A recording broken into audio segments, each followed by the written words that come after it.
is Sexual Assault Awareness Month, and April 5th is Sexual Assault Awareness Day. It's a day of action, a day to show support and advocacy for survivors and victims of sexual assault. On this day of action, supporters and survivors of sexual assault wear teal in their selfies or will sport a teal-colored ribbon to show their support and advocacy for sexual assault survivors and victims. The color teal symbolizes trust, devotion, and healing. By wearing teal or showcasing a teal-colored ribbon in your photo, it shows your support for survivors. Chances are you may know someone in your circle of friends or family members that has been a survivor of sexual assault.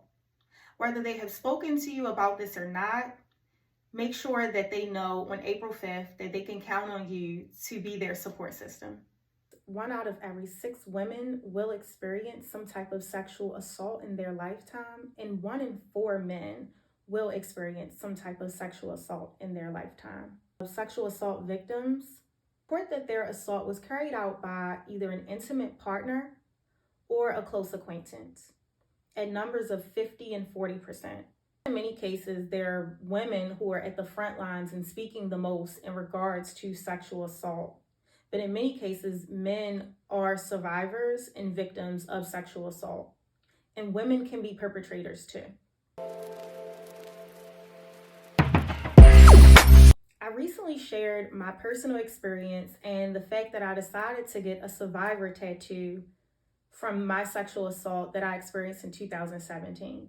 Now, because this happened in a year where I decided to embark on entrepreneurship, it allowed for me to just throw everything into the back of my mind and become a distant memory, a distant traumatic experience that I never wanted to speak on and never wanted to think on. Because I threw myself into my business, I realized in 2020, when we had all of that downtime, that it was something that I had to face. At that time, I began to resent my business that I had.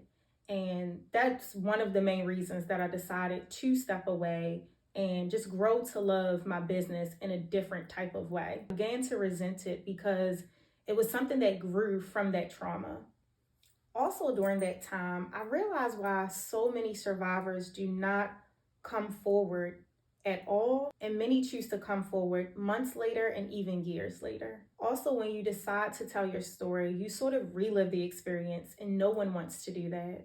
If you have experienced any form of sexual violence, know that you're no one's damn victim. You are a survivor. What happened to you is not your fault, nor is it a reflection of who you are. Your body is yours, and you are worthy and deserving of healing and love.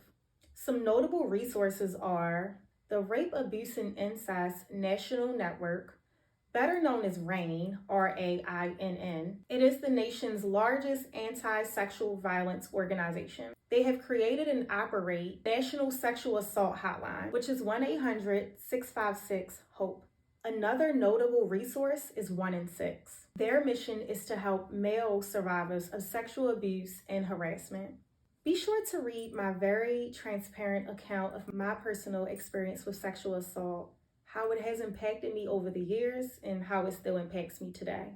In addition to more helpful resources, some interesting facts, and ways to advocate for those who may have experienced sexual assault in their youth as well as in adulthood. As always, the link is in my bio to read. Thank you all again for your overwhelming support in my experience and all of the feedback and everything that I've gotten from online and offline. It really means the most to me. Happy April.